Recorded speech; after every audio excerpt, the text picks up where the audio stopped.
Yo, what is going on, everybody? It's your boy Gripper back here with another video for you guys today. And in this video, we're going to be talking about multiple sports card industry changes that could make a pretty drastic change in the hobby. And of course, what we're going to be talking about today is more of the same of what we've been talking about the last couple days with the Fanatics and Topps, or I should say Fanatics and Panini lawsuit. So we're going to highlight everything, I'm going to talk about it, and of course, we're going to go from there, and whatever happens, happens. So before we get into this video, thank you guys so much for joining me on this video today. Can we get a minimum of 100 likes on today's video, as that is the best way you can help me grow this channel is by hitting that like button. And speaking of growing the channel, we are doing a giveaway. We're giving away hobby packs of Series 2. All you gotta do to enter is be publicly subscribed, like this video, turn on the post notifications for all the content you see on the channel, and believe me, there's a lot of it, you do not want to miss it. And last, but certainly not least, leave a comment in the comment section on who your all-star representative was on your favorite team. I will pick the winner once we hit 7,000 subscribers. So there is that. And thank you guys so much for the recent support on the channel. We have got a lot of new subscribers the last couple of days. Of course, as you guys know, breaking the news, I think we were the first channel, I don't know, don't quote me, but I'm pretty sure we were, to break the news about the Fanatics and Panini lawsuit. So, of course, people found my channel via that. So, thank you guys so much for the recent support. It means a lot to me. Of course, as you guys know, this is my job. Would love nothing more than to grow this channel and the community to the best of my ability. And speaking of that, we're going to have a great community event, if that's what you want to call it, in September. Starting September, every month we're going to do something very special for this community, and we're going to try to grow this community to the best of my ability. Like I said, of course, when this community thrives, the hobby thrives. You know, less toxicity, more growth. You know, spread the love. You know, all that stuff.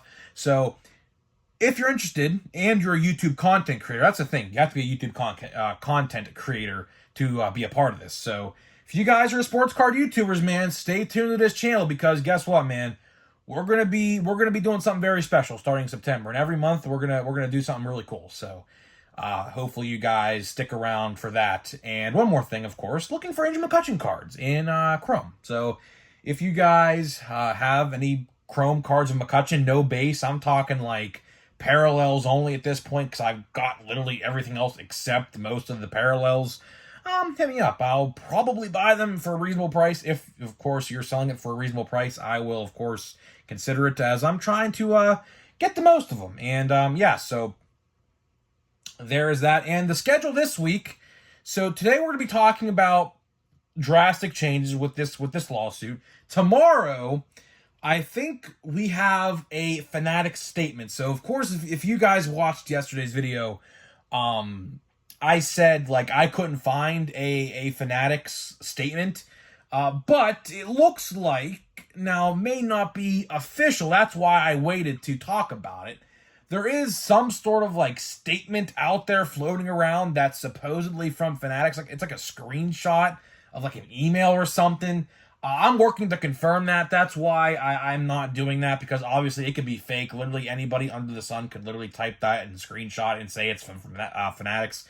So that is why I'm waiting. But if you guys have heard anything, let me know in the comment section. Did Fanatics make a statement? Because I'm trying to find out where. It's not on their social medias. So yesterday, how we covered Panini's statement was on their Twitter account or X account or whatever the frick you want to call it, right? So Topps or Fanatics don't have a statement on their Twitter account, so I don't know where I would find it. So if you guys know if there is a statement and where I could find that statement, that would be greatly appreciated, because that is probably tomorrow's video.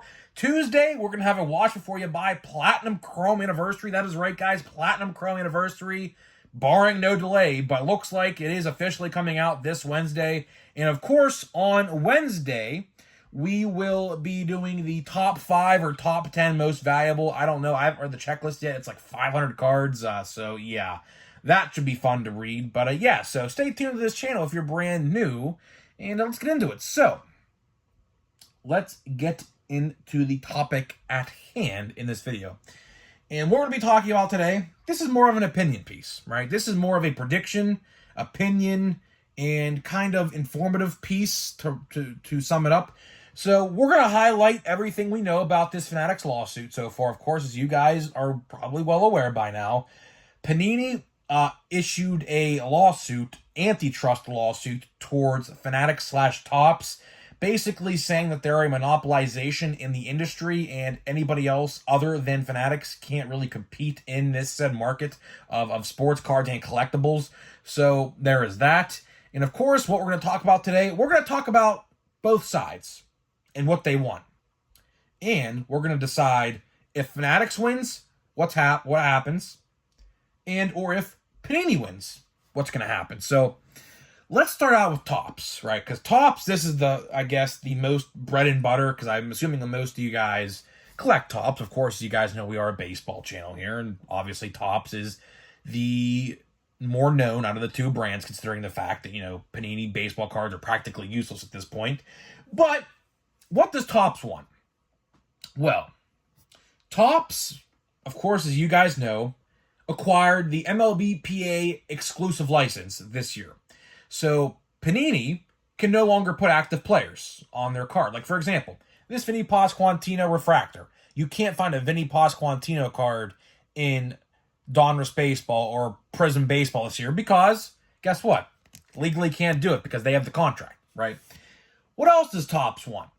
Topps wants the NFL, the NFLPA, the NBA, and the NBA-PA licenses, which are already agreed upon. So if you guys are unaware of what has happened, they have struck a deal.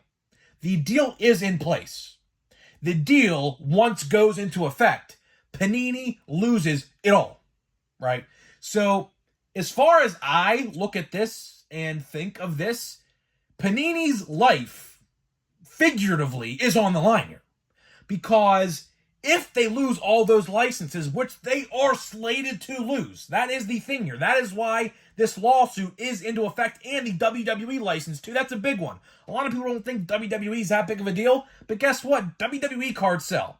And of course, Panini acquired the WWE license in 2022, and guess what? Next year it goes back to Topps. So they had a 2-year, I don't even know what you want to call it, a semi-deal. But yeah, it goes back to Topps next year. So I bet you guys didn't know that, but now you do.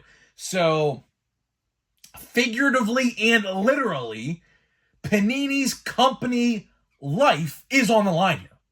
If they lose all of this, which again, they are slated to lose. They are slated to lose all of it. They will literally not be able to make a singular card. No NFL cards, no MLB cards, and no NBA cards, leaving them, I'm assuming, with the WNBA, which, depending on who you ask, those cards are practically junk. I mean, hate to say that, but I don't know anybody who watches the WNBA. I'm just gonna say how it is, right? But the one thing I think they will have still is the draft picks sets. I think for example, draft picks, football, draft picks, basketball. I think those will still be made because, of course, those are made with the college licenses, which, as far as I'm concerned, they still have the rights to and aren't losing that. So if Topps gets it all, which this is what Panini is going to court for, they will lose it all. And if they win, which we'll talk about here in a little bit, that all could change. So now let's talk about, we talked about what Topps wants. Now let's talk about what Panini wants. Well, it's very simple. Panini just wants to keep their rights and their licenses. That's all they want. And I'm assuming they want something to do with baseball. Now, I haven't read the full lawsuit. Apparently, you could read the lawsuit paper by paper, page by page. I don't know how long the lawsuit is, so if you guys want me to read it and break it down piece by piece, we could potentially. Now, if it's like 50 or 60 pages, then that's not going to happen. But if it's 10, Maybe we could do a computer video dissecting it paragraph by paragraph, maybe. But it would probably be a longer video, so I don't know if you guys would like to see that. But if you do, I mean, you could let me know. Maybe I'll consider it this week after we get through the Platinum Chrome Anniversary stuff. But who knows, right?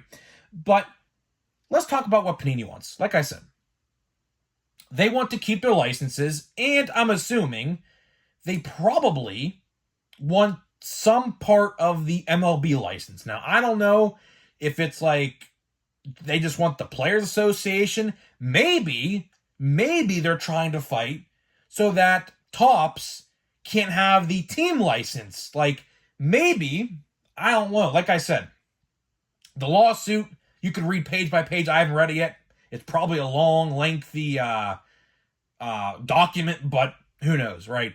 There could be a thing that says in there that they want a piece of the MLB logos on their cards, which gets me to the point of the video where I talk about the second part of the video. What happens if Topps wins? So, if Topps wins, they get to keep everything, which by law, a monopolization, which is what Panini is fighting for to not happen, that's what it would be. It would be a monopolization at that point. Topps would have every right to the NBA, the NFL, the MLB, and the WWE, which, I mean, if you ask people, are probably the four biggest licenses. Now, I know hockey is there, I get that, but I don't really know too many hockey collectors. Very few and far between. I definitely know more WWE collectors. Maybe that's because I am a WWE fan myself. And by the way, SummerSlam, A+, awesome show. I will be at the next show next month in Pittsburgh, Payback, side note. But yeah, so Topps will have the four major licenses that any card company would want. Any card company you asked, those are probably the top four that they would want. Now, you can make a case for hockey being bigger than the WWE license. That's completely fine. I understand that. But I think the WWE license is probably bigger because I very few and far between run into WWE cards on the shelf, but at the same time, I run into hockey cards all the time, so keep that for what you will. But if Topps wins, they get it all. They get the jackpot. They get to walk home happy. They see green money signs in their pupils bulging out of their eyes. That's what they win. But let's say if Panini wins. If Panini wins, this is where it gets interesting. Because not only if Panini wins would they keep their NBA and NFL licenses, they would probably get a chunk of the baseball license, which that is the interesting part. You see, as a consumer, and I've learned this with professional wrestling. I'll use a great example here in just 1 minute. In anything, competition brings out the best. For example, WWE versus AEW. Now, AEW is not the biggest promotion in the world, but it is the second largest next to WWE. It gets about 800,000 viewers every Wednesday night compared to WWE's 2 million, but a lot of ex-WWE wrestlers are on AEW, right? So the comparison I'm trying to make here is ever since AEW came into the scene in 2019, like late 2019, early 2020, they have tried to compete with WWE, and in essence, they brought out, like, each company has tried to better themselves, right? So at the end of the day, call me crazy, but if Panini gets to be able to put licenses and logos and active players on baseball cards, that would be huge for us.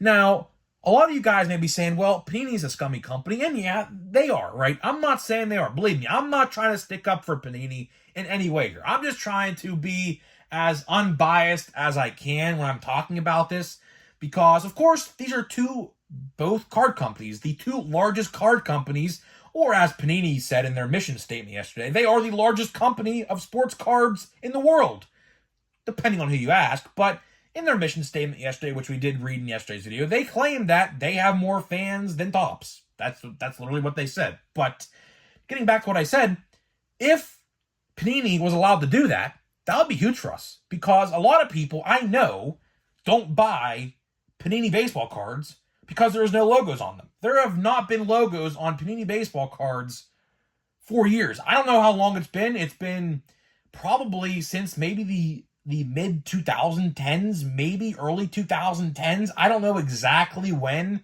Topps gained that license. I don't know. Obviously, I really didn't collect Panini baseball cards that long ago, but I do remember back in the day, like Upper Deck, for example. I know I bought tons of Upper Deck. So, I know for a fact, like, I have Derek Jeter cards because I'm a Yankees fan, so I PC'd Derek Jeter back in the day when I was like 8 or 9. I know for a fact Upper Deck had the license around that time. So it probably has been about 12 to 15 years since Topps has had this exclusive license, right?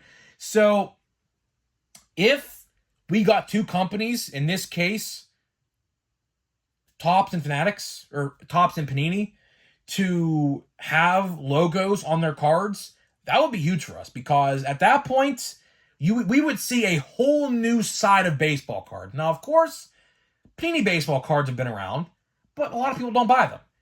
If they were to do that, that would bring a lot more people to those brands. And let's say, how about if the judge wants to have Topps have football and basketball too? So there is a real possibility. Like, that's why I'm speaking this into existence, because this could very well happen. At the end of the day, this is all going to determine, the judge is going to look at the evidence, or in this case, facts, as this is shown, and he or she, whoever the judge is going to come to a decision on what to do, because they're going to look at this and they're going to see the evidence from each side, hear what each lawyer from each side has to say, or bunches of lawyers, because believe me, Topps and Panini are probably going to have probably 5 lawyers each at each separate plaintiff and defendant sort of thing, right? So it's going to be interesting, because let's say the judge goes, okay, Panini, you are allowed to produce baseball cards with logos and active players. But at the same time, Topps gets to do the same thing with football and basketball. So in an ideal world, they would be both making logoed and active playered cards for each brand. That could be a very real possibility. That's why I'm speaking this into existence. Because if the judge deems that necessary, and if you don't want to create a monopolization in this industry, that is what you have to do. You have to do that. You have to. Because fair is fair. That's 50-50. That is literally, aside from the WWE license, which that could be a whole nother argument that shouldn't probably be in this video, but we might talk about that down the line. Not in this video, but sometime down the line. You have 3 major brands on each side, NFL, NBA, and MLB, for both companies producing logo and active players on each brand. That could very well happen. Because if you don't want to create a monopoly, that is what you have to do. Because the moment, and we've already seen this with baseball cards, the moment a rival company gains exclusive access, like we have just seen with Topps in baseball, the other company is not going to do well. We've seen that. We have seen Panini hurt baseball sale-wise because no active players and no logos on their cards.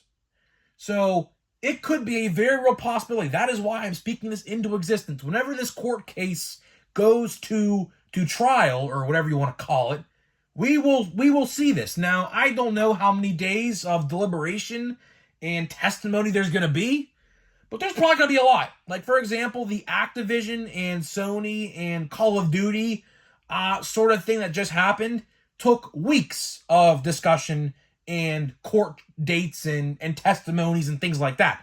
So that case was very similar to what we're seeing right here, because Activision wanted to get purchased by Microsoft, which is the owner of Xbox, but at the same time, Sony, who's the PlayStation, wouldn't let it happen because they were afraid that they were going to put Call of Duty, the biggest FPS shooter in America and the world, exclusive to Xbox. So that, they were trying to say it was a monopoly, which of course, at the end of the day, the judge ruled, if you guys are unfamiliar with this case, that both systems, Xbox and PC and PlayStation, all get to have Call of Duty. So That's going to be very similar to this case. I'm very, very interested to see what's going to happen with this case, because this is a case and a lawsuit we have never seen in this industry before. So this will set a precedent. There is no precedent they could look at to decide whether or not what to do with this case. This is the first time ever something like this has been bestowed upon the court of law to figure out.